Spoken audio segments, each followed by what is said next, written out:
Hello, আজ আমরা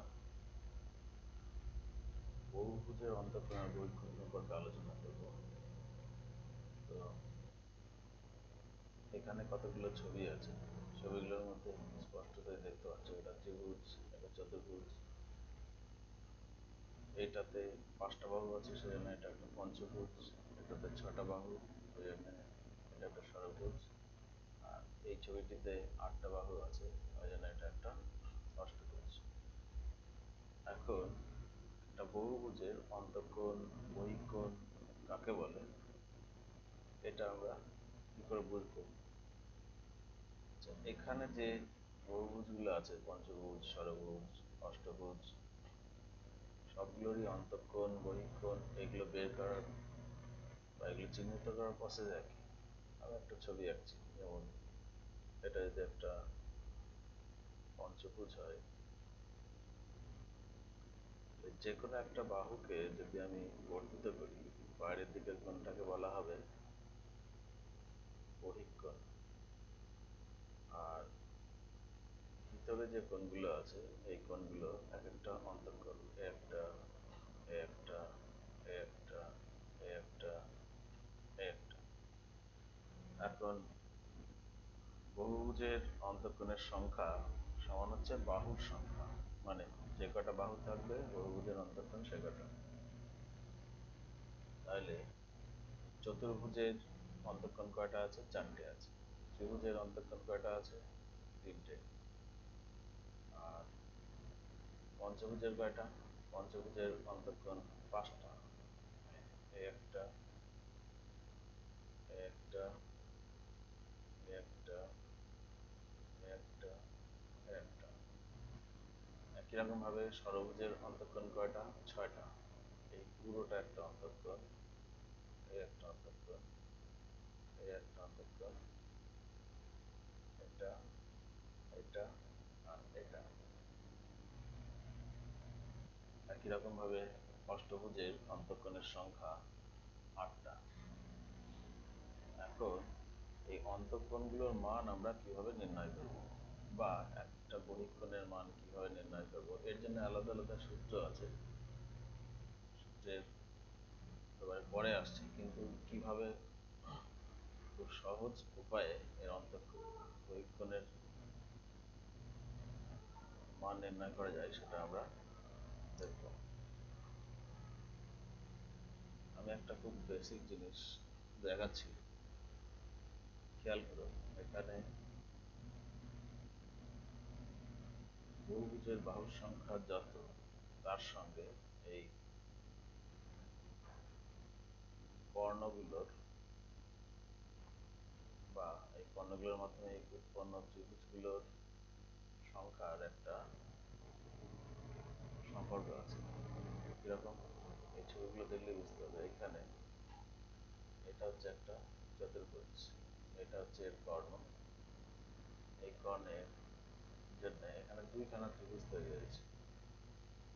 এই পঞ্চভুজের ক্ষেত্রে এরকম ত্রিভুজের সংখ্যা কত? 3। ষড়ভুজের ক্ষেত্রে ত্রিভুজের সংখ্যা কত? 3, 4টে। অষ্টভুজের ক্ষেত্রে এরকম ত্রিভুজের সংখ্যা 1, 2, 3, 4, 5, 6। এখন একটা জিনিস খেয়াল করো, বহুভুজের বাহুর সংখ্যা আর এদিকে গঠিত ত্রিভুজ সংখ্যা। বাহুর সংখ্যা কত? বাহুর সংখ্যা যখন 4, ত্রিভুজের সংখ্যা কত? 2। মানে আমি চতুর্ভুজটার কথা বলছি। বাহুর সংখ্যা যখন 5, তখন ত্রিভুজের সংখ্যা কত? 3, পঞ্চভুজের ক্ষেত্রে। ঠিক আছে। ষড়ভুজের ক্ষেত্রে কি? বাহুর সংখ্যা 6 আর ত্রিভুজের সংখ্যা ক্ষেত্রে 4। অষ্টভুজের ক্ষেত্রে বাহুর সংখ্যা 8 আর ত্রিভুজের সংখ্যা 6। খেয়াল করার বিষয় একটাই, যে এখানে ঠিক যতগুলো বাহু আছে তার থেকে সংখ্যায় 2টি কম ত্রিভুজ তৈরি হচ্ছে, তাই তো? যখন 5টা থাকছে তখন 3টে, যখন 6টা থাকছে তখন 4টে ত্রিভুজ, 8টা বাহু থাকলে 6টা ত্রিভুজ। এটা হওয়ার কারণ কি?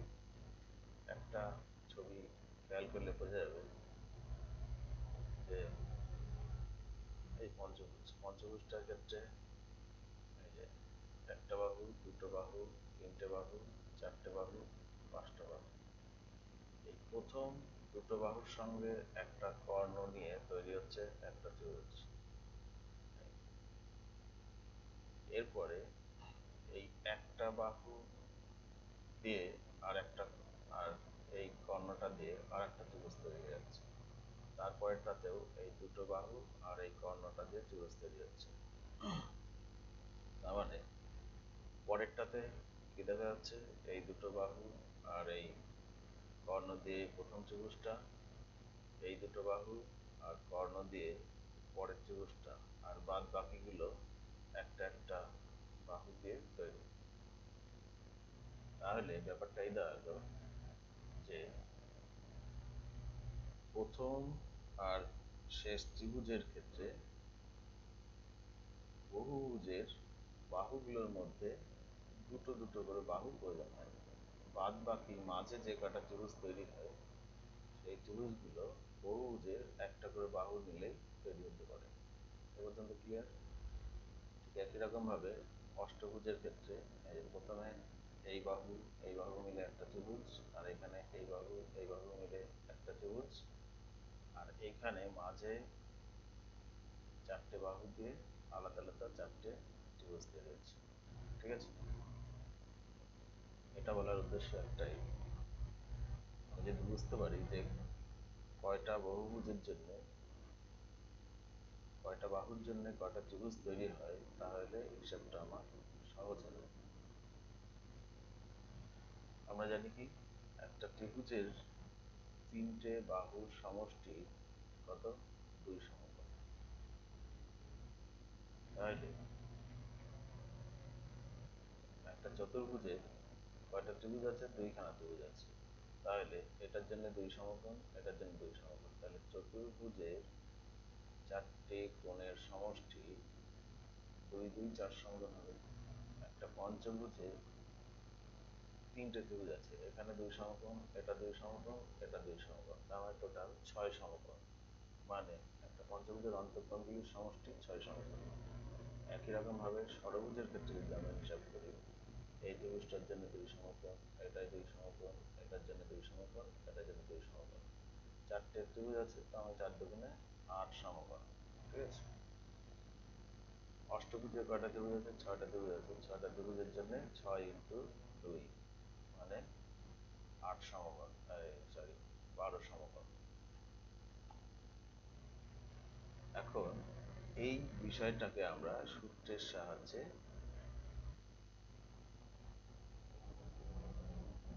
নিয়ে আসি। কিভাবে? না, যদি বাহুর সংখ্যা n হয়, বাহুর সংখ্যা যদি n হয়, তাহলে ত্রিভুজ কয়টা হবে? ত্রিভুজ হবে n এর থেকে 2খানা কম, মানে n মাইনাস 2খানা ত্রিভুজ তৈরি হবে। তাই তো? তাহলে অন্তঃকোণের সমষ্টি কত হবে? অন্তঃকোণের সমষ্টি হবে n মাইনাস 2 ইন্টু 2 সমকোণ। ঠিক আছে? এইটাকেই আমরা দিয়ে এইভাবে লিখি 2 ইন্টু n মাইনাস 2 সমকোণ, বা বা কি লিখি 2 into n minus 2 into 90 degree. ঠিক আছে? আচ্ছা, এই ব্যাপারটাকে আমি সহজ করে দেখাচ্ছি। তাহলে আমরা কি পেলাম? n সংখ্যক বাহু বিশিষ্ট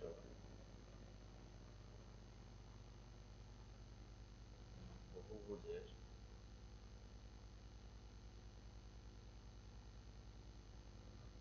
অন্তঃকোণের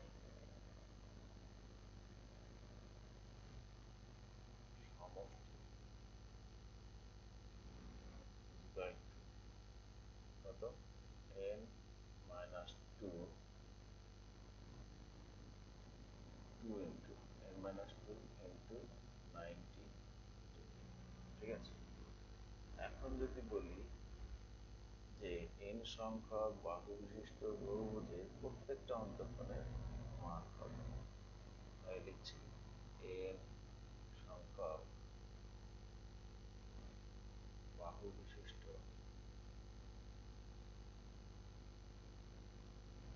বহুভুজের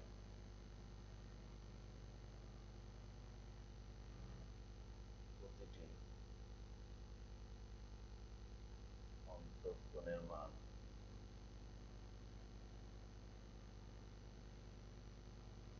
কত,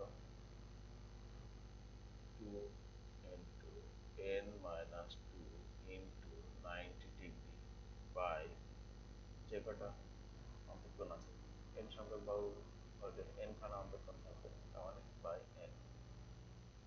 ঠিক আছে, এইটা হচ্ছে কোনো বহুভুজের একটি অন্তঃকোণের মান এইভাবে বের করা হয়। এখন এত কিছু না বুঝে যদি কেউ শুধুমাত্র এই সূত্রটা মুখস্থ রাখে, তাহলে যে কোনো বহুভুজের একটা অন্তঃকোণের মান কত হবে এখানে n এর জায়গায় বাহুর সংখ্যা বসিয়ে দিয়ে বের করতে পারবে।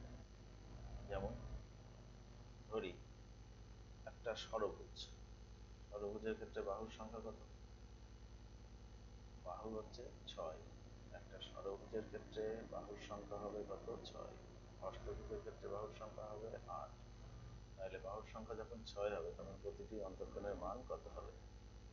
ঠিক আছে, তাহলে ষড়ভুজের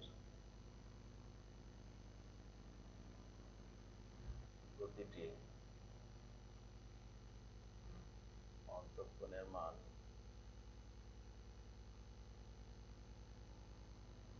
কত হবে, ষড়ভুজ বাহুর সংখ্যা 6, তাহলে 2 into 6 minus 2 into 90 degree by 6,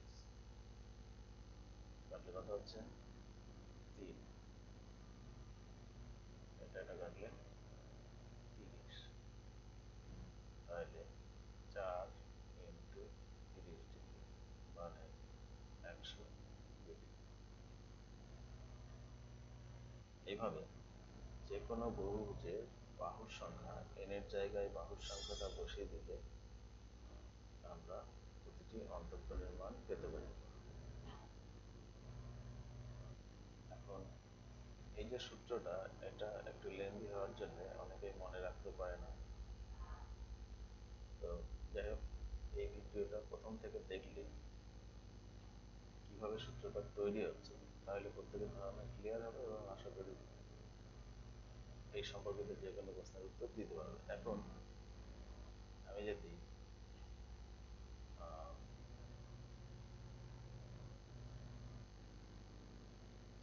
আর একটা পদ্ধতি দেখাচ্ছি, যদি কোনো বহুভুজের বাহুর সংখ্যা ধরলাম 5, তাহলে বহিঃকোণ কত হবে, বহিঃকোণটা বের করো। তার আগে একটা জিনিস জানার দরকার যে যে কোনো বহুভুজের, এটা খেয়াল রাখতে হবে, যে কোনো বহুভুজের বহিঃকোণের সমষ্টি, বহিঃকোণের সমষ্টি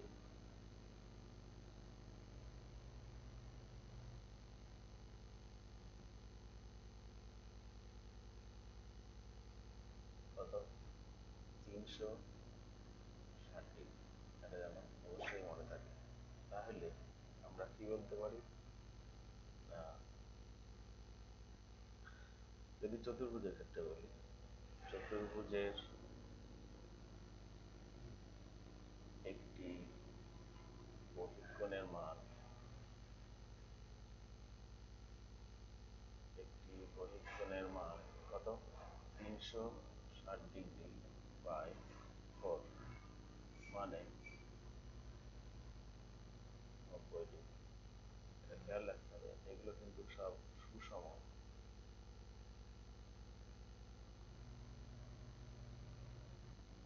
এগুলো সব সুষম চতুর্ভুজের, ঠিক আছে? মানে চারটে বাহু সমান হতে হবে। 2 নম্বর,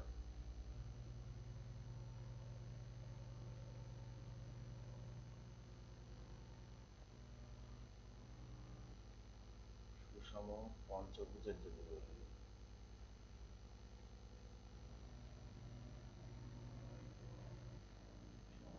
পঞ্চভুজের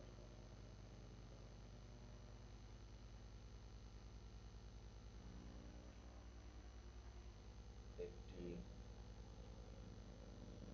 বহিঃকোণের মান কত? 360 ডিগ্রি বাই 5, তার মানে 72 ডিগ্রি, ঠিক আছে? একই রকম ভাবে যদি আমি সুষম ষড়ভুজের কথা বলি, সুষম ষড়ভুজের প্রতিটি বা একটি বহিঃকোণের মান, বহিঃকোণের মান কত হবে? 360 ডিগ্রি বাই 6 মানে 60 ডিগ্রি। বোঝা গেল? এগুলো, এই ব্যাপারটা খেয়াল রাখতে হবে। তাহলে শুধুমাত্র এই প্রসেসটা জানলে একটা বহুভুজে একটা বহিঃকোণের মান কত হয়, শুধুমাত্র এই বিষয়টা জানতে পারলে বা এই বহিঃকোণের মান বের করে নিতে পারলে বহুভুজ সংক্রান্ত যে কোনো প্রশ্নের উত্তর দেওয়া যায়। কিভাবে? আচ্ছা, যদি এরকম প্রশ্ন করা থাকে যে একটি সুষম ষড়ভুজের প্রতিটি অন্তঃকোণ ও বহিঃকোণের মান কত?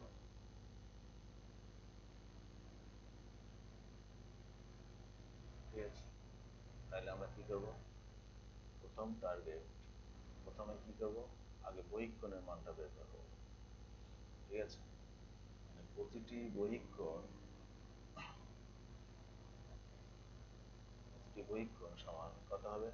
360 ডিগ্রি বাই কত? ষড়ভুজ, তার মানে 6 দিয়ে ভাগ করতে হবে, তাহলে কত হলো? 60 ডিগ্রি, ঠিক আছে? অতএব প্রতিটি অন্তঃকোণ সমান কত ডিগ্রি? 180 ডিগ্রি মাইনাস 60 ডিগ্রি মানে 120 ডিগ্রি, ঠিক আছে? কেন?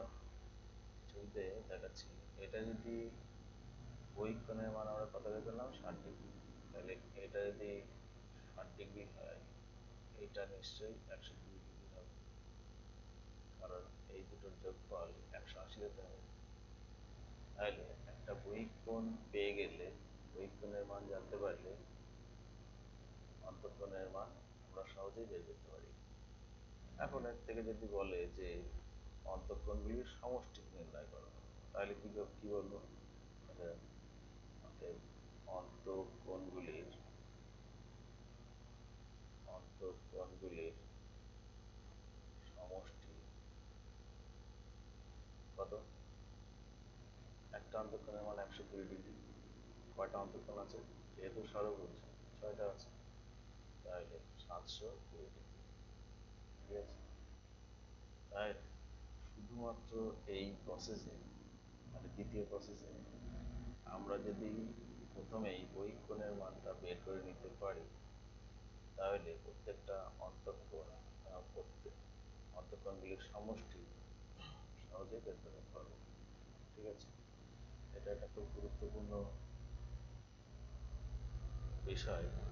এটা সম্পর্কে অনেকেরই জানা থাকে না, ধারণা থাকে না কোথা থেকে কোনটা আসছে। তো এই ভিডিওটা সম্পূর্ণভাবে দেখলে আশা করি এই ধারণাটা ক্লিয়ার হবে। এর বাইরে আর কিছু নেই। আর আমি যে পদ্ধতিটা দেখালাম, দ্বিতীয় পদ্ধতিটা, এটা একদম সহজ পদ্ধতি, কোনো ঝামেলার ব্যাপার নেই। শুধু খেয়াল রাখতে হবে প্রথমে আমরা বহিঃকণ্ঠার মান বের করবো, তারপরে সেখান থেকে অন্তঃকোণের মান বের করে নেবো 180 ডিগ্রি থেকে বিয়োগ করে। ব্যাস। আর যে কয় ভুজ, পঞ্চভুজ থাকলে বাহুর সংখ্যা 5, ষড়ভুজ থাকলে বাহুর সংখ্যা 6, অষ্টভুজ থাকলে বাহুর সংখ্যা 8। ব্যাস। শুধু এই কটা জিনিস খেয়াল রাখলে এই ধরনের এই বহুভুজ সম্পর্কিত যে কোনো প্রশ্নের উত্তর সহজেই করা যাবে। খেয়াল রাখতে হবে অন্তঃকোণ আর বহিঃকোণের সমষ্টি সবসময়ের জন্য 180 ডিগ্রি, আর বহিঃকোণগুলির সমষ্টি যে কোনো বহুভুজের ক্ষেত্রে বহিঃকোণগুলির সমষ্টি 360 ডিগ্রি। এই দুটো যেন অবশ্যই খেয়াল থাকে। ঠিক আছে, থ্যাংক ইউ, আজ অবধি।